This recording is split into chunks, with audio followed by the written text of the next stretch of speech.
Hello दोस्तों, कैसे हैं आप सभी लोग। उम्मीद करते हैं आप सभी लोग अच्छे होंगे। आप सभी का स्वागत है आपके अपने यूट्यूब चैनल स्टडी विथ आदर्श सिंह में। मैं हूं आदर्श सिंह, आप सभी लोगों को पता ही है। तो सिलेबस आज हम डिस्कस करने वाले हैं। सिलेबस को हम डिस्कस थोड़ा कुछ अलग तरीके से डिस्कस करेंगे। सिलेबस डिस्कस करने से पहले हम आपको कुछ चीज़ें बता देते हैं जो आपके लिए इम्पोर्टेंट है। देखिए, सिलेबस देखना इसलिए भी ज़रूरी है क्योंकि आप सिलेबस नहीं देखेंगे तो क्या होगा कि बस किताब पढ़ते जाएंगे और सिलेबस के अकॉर्डिंग आपकी पढ़ाई नहीं होगी। तो एक समय के बाद ये लगेगा कि पढ़े तो बहुत कुछ है, लेकिन एग्ज़ाम के पॉइंट ऑफ व्यू से या एग्ज़ाम के पर्पज़ से कितना पढ़े हैं ये आपको समझ में नहीं आएगा। ठीक है, जैसे होता क्या है कि आप किसी भी मंजिल पे पहुंचने के लिए, कहीं भी जाने के लिए एक रास्ता होता है। ठीक है, रास्ते के हिसाब से आप जाते हैं। तो ऐसे ही है यूपीएससी या कोई भी एग्ज़ाम हो, तो हम यूपीएससी की यहाँ बात कर रहे हैं तो वो यूपीएससी ने एक सिलेबस जारी कर रखा है जिसके अकॉर्डिंग सभी एस्पिरेंट पढ़ते हैं। तो हम भी उसी को डिस्कस करेंगे कि सिलेबस जो है कैसे है, क्या है, एक एक चीज़ को हम आपको बताते चलेंगे। देखिए, सिलेबस को बस ऐसा नहीं कि नहीं देख लिए एक नज़र और आगे बढ़ते चले, ऐसा कुछ नहीं है। आपको करना क्या है कि सिलेबस को अच्छे से एकदम मेमोराइज कर लेना है कि ताकि आपके दिमाग में हमेशा बना रहे और सिलेबस के अकॉर्डिंग पढ़ाई करिए। जैसे यूपीएससी ने सिलेबस निर्धारित किया है उसके अकॉर्डिंग आपको पढ़ाई करनी है, कहीं से इधर उधर पढ़ाई नहीं करनी है। ठीक है, और थोड़ा सा ये कि अपने अंदर मैच्योरिटी लाइए। अगर आप यूपीएससी की तैयारी कर रहे हैं तो जाहिर सी बात है कि ये बड़ा एग्ज़ाम है, तो इसमें मैच्योरिटी की ज़्यादा डिमांड होती है। अगर आपके पास मैच्योरिटी नहीं है तो थोड़ा लाइए, परिवर्तन लाइए। ठीक है, और उसके बाद तैयारी करिए। जैसे होता क्या है, कितने बच्चे ऐसे होते हैं कि तैयारी कर रहे हैं यूपीएससी की, लेकिन बात करेंगे हवलदार वाली। तो हवलदार वाली बात नहीं करनी है, अपने अंदर मैच्योरिटी लानी है। तो आइए हम फाइनली डिस्कस करते हैं। तो हम डिस्कस करने वाले हैं हिस्ट्री। तो हिस्ट्री में होता है एंशिएंट हिस्ट्री, मिडिवल हिस्ट्री और मॉडर्न हिस्ट्री, जिसमें हम आज डिस्कस करने वाले हैं एंशिएंट हिस्ट्री। एंशिएंट हिस्ट्री में जो माइक्रो टॉपिक है उसको हम डिस्कस करेंगे। देखिए, जितने लोग हमारे चैनल को देख रहे हैं, अगर उनको अच्छा लग रहा है तो चैनल को शेयर करते चलें, और जितने लोग चैनल पे नए हैं वो लोग सब्सक्राइब करते हुए ज़रूर चलें, क्योंकि इतनी मेहनत हो रही है। तो बस इतना ही करना है आपको, बाकी कुछ नहीं करना। बाकी हम आपके लिए, बाकी जो आपका सजेशन होगा, जैसे आप कहेंगे उसके अकॉर्डिंग इस पर काम होगा। ठीक है, तो आइए स्टार्ट करते हैं। देखिए, यूपीएससी सिलेबस आपको अब इधर देखिए हिस्ट्री आ गया है। ठीक है, हिस्ट्री में हम बात करने वाले हैं आज किसका, एंशिएंट हिस्ट्री का। देखिए, ये जो सिलेबस है ना, ये बाइलिंगुअल है, इसमें हिंदी और इंग्लिश दोनों मिलेगा। तो हिंदी वाले बच्चों के लिए और जो इंग्लिश मीडियम वाले बच्चे हैं उन लोगों के लिए भी एक काफ़ी हेल्पफुल है।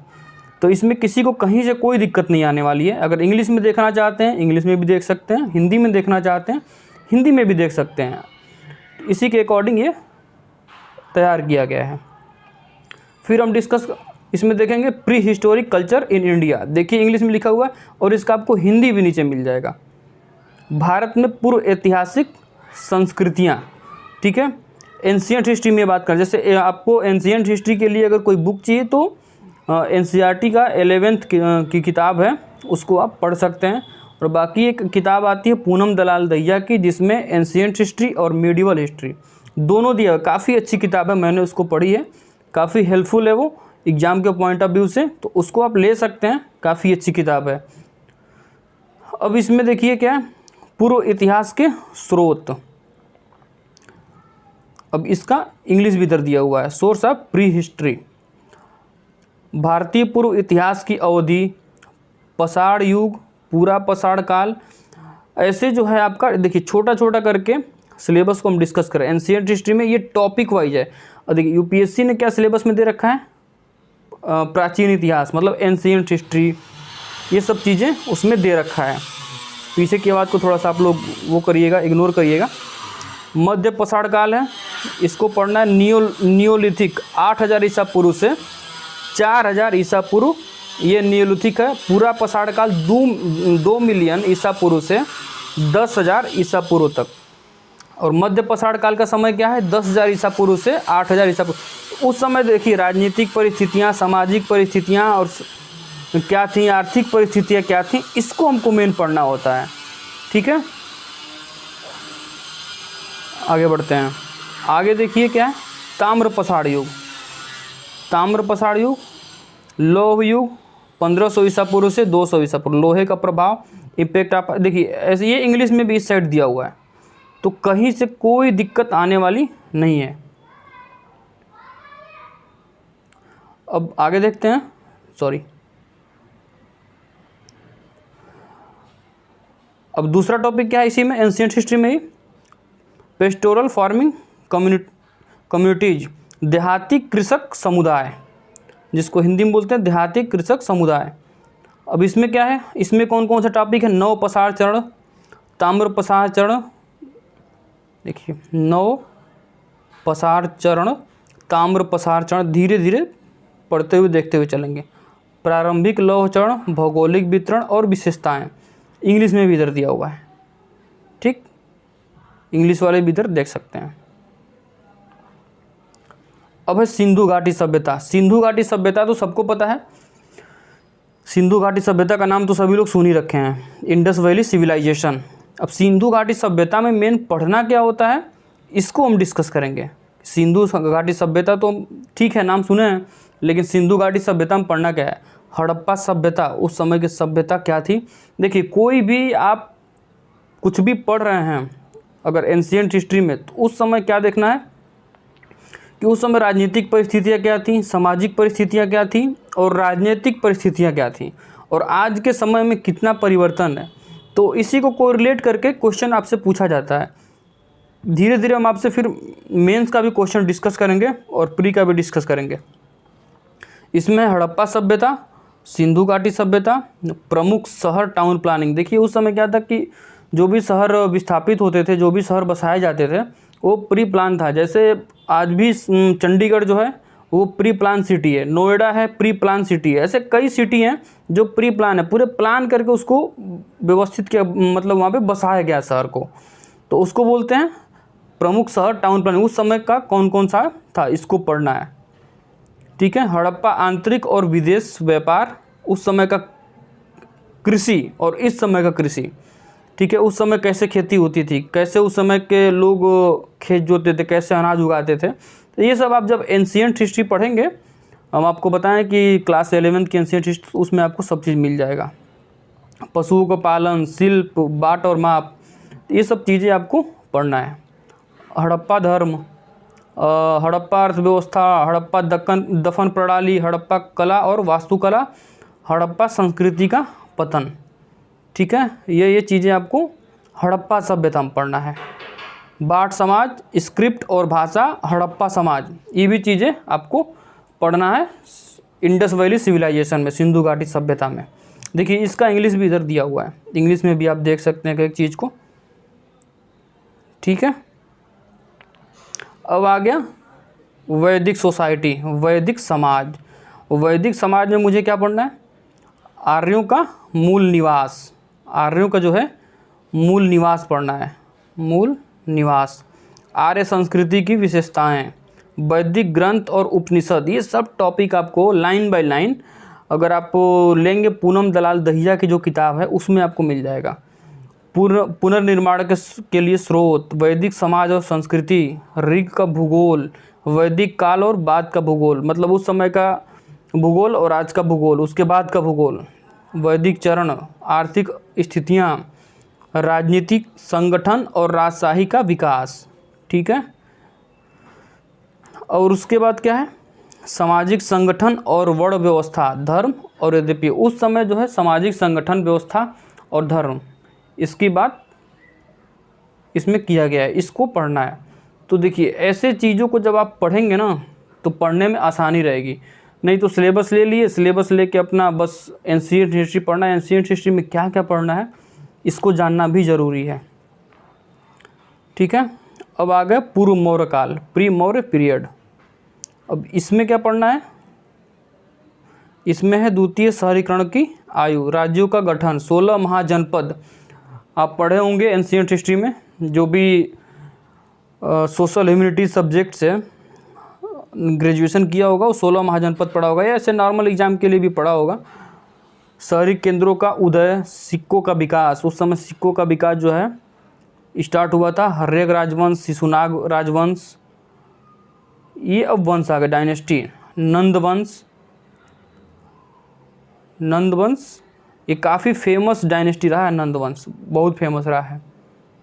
ठीक है, तो इसको देखना है। अब आगे देखिए, ये इंग्लिश में भी दिया हुआ है, इंग्लिश में भी दिया हुआ है। उसके बाद है जैन धर्म और बुद्ध धर्म का विकास, जैन धर्म और बौद्ध धर्म का विकास। और जैन धर्म और बौद्ध धर्म क्या पढ़ना है, पूरा मतलब जैनिज्म और बौद्धिज्म, जैन धर्म और बौद्ध धर्म। जैन धर्म में उस समय की राजनीतिक परिस्थितियाँ, सामाजिक परिस्थितियाँ और आर्थिक परिस्थितियाँ क्या थी, इसको हमको पढ़ना है। ठीक है, आगे बढ़ें, समझ में आ रहा है सबको। अब आ गया मौर्य साम्राज्य, ये सबके लिए काफ़ी इम्पोर्टेंट है, एक एक टॉपिक देखते चलिए। मौर्य साम्राज्य में चंद्रगुप्त और बिंदुसार, अर्थशास्त्र, उस समय कौन था, कौटिल्य थे। जो अर्थशास्त्र के पिता किसको कहा जाता है, कौटिल्य को कहा जाता है। ठीक है, अर्थशास्त्र किताब उन्होंने लिखा था कौटिल्य, विष्णुगुप्त, मेगास्थनीज। इंडिका जो है कौन लिखा था, मेगास्थनीज ने लिखा था। तो मेगास्थनीज को पढ़ना है। अशोक और उनके उत्तराधिकारी को पढ़ना है, अशोक के शिलालेख, अशोक के शिलालेख। इसमें जो है 13वां शिलालेख काफ़ी इंपॉर्टेंट है। 13वें शिलालेख में कलिंग युद्ध का वर्णन जो है दिया गया है, तो ये काफ़ी इंपॉर्टेंट है 13वां शिलालेख। ठीक है, अशोक एक धम, मौर्य प्रशासन, अर्थव्यवस्था, समाज और कला। ठीक है, अभी दिक्कत क्या है कि मेरे लैपटॉप में थोड़ी गड़बड़ी चल रही है, इसलिए इसको फ़ोन से शूट करना पड़ रहा है।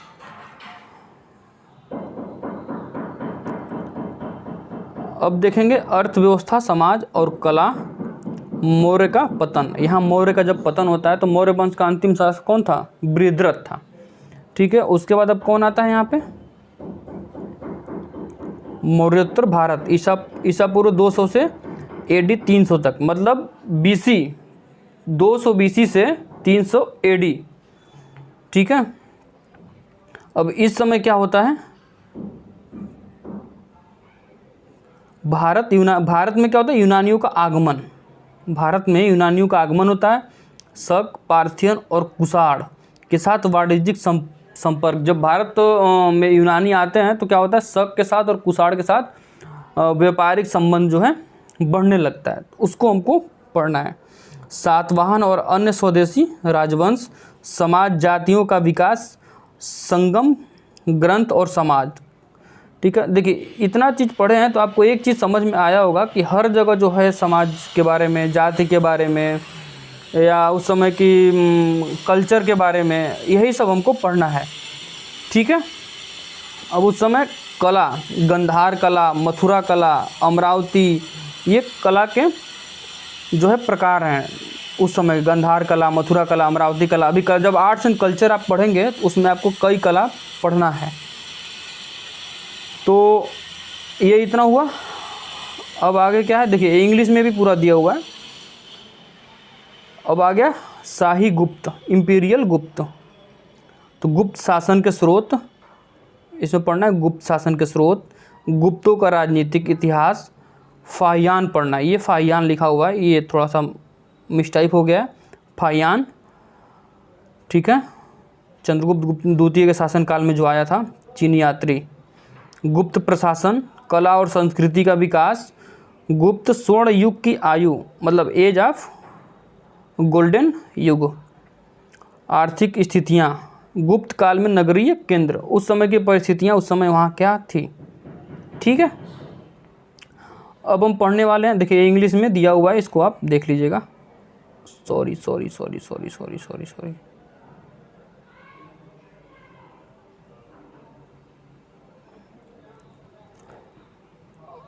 अब इसमें हम पढ़ेंगे हर्षवर्धन पढ़ने वाले हैं एंशिएंट हिस्ट्री में। हर्षवर्धन में क्या क्या, हर्ष के काल के स्रोत, हर्ष का प्रारंभिक जीवन, हर्ष का प्रशासन।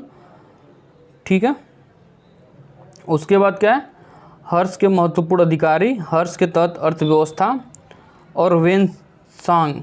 ठीक है, जो है चीनी यात्री था और आया था किसके शासनकाल में, हर्षवर्धन के। ये वेनसांग है, ये भी मिसटाइप हो गया है, इसको थोड़ा ध्यान दीजिएगा। उस समय के समाज और धर्म। ठीक है। समझ में आ रही है चीज़ें। अब हम इधर पढ़ने वाले हैं दक्षिण राजवंश, द साउथर्न डायनेस्टी। जिसको समझ में नहीं आएगा वो बताएगा। ये PDF वैसे हम अटैच कर देंगे, ये डिस्क्रिप्शन में ये PDF हम अटैच कर देंगे, तो वहाँ से आप लोग ले सकते हैं, डाउनलोड कर सकते हैं इसको।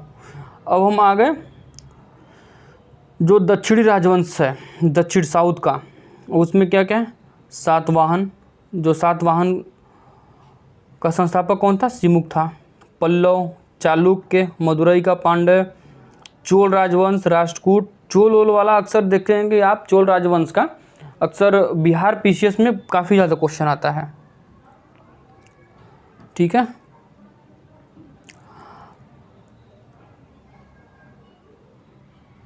थोड़ी सी दिक्कत इधर हो रही है इसलिए, क्योंकि अभी इस पे आदत है हमेशा लैपटॉप पे करने की, और इधर क्या है कि मोबाइल पे चल रहा है। थोड़ी दिक्कत है, थोड़ा सा कोऑपरेट करिएगा। फिर जैसे ही लैपटॉप सही होता है फिर उससे करने लगेंगे तो दिक्कत नहीं आएगी। ठीक है, अब इसमें क्या है, सातवाहन वंश, पल्लव, चालुक्य और मदुरई के पांड्य, ये हम आपको बता ही चुके हैं। ठीक है, अब इधर क्या है आगे, ये इंग्लिश में दिया हुआ है आपको। अब नेक्स्ट जो है क्लास होने वाला है, देखिए इतना हम डिस्कस कर लिए पूरा।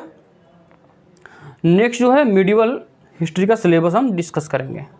ठीक है, और ये हमारी जो पढ़ाई हुई है वो BHU से हुई है, इसलिए हम जब भी नाम लिखते हैं तो आदर सिंह आगे BHU लिखते हैं। ठीक है, इससे किसी को कोई दिक्कत नहीं होनी चाहिए। तो सभी लोग को थैंक यू, कि उम्मीद करते हैं ये आपको समझ में आया होगा, और डे बाय डे इम्प्रूव ही होता जाएगा चीज़ें। अभी थोड़ा सा ये मोबाइल से हम कर रहे हैं तो थोड़ी सी दिक्कत आ रही है, फिर दिक्कत आएगी नहीं।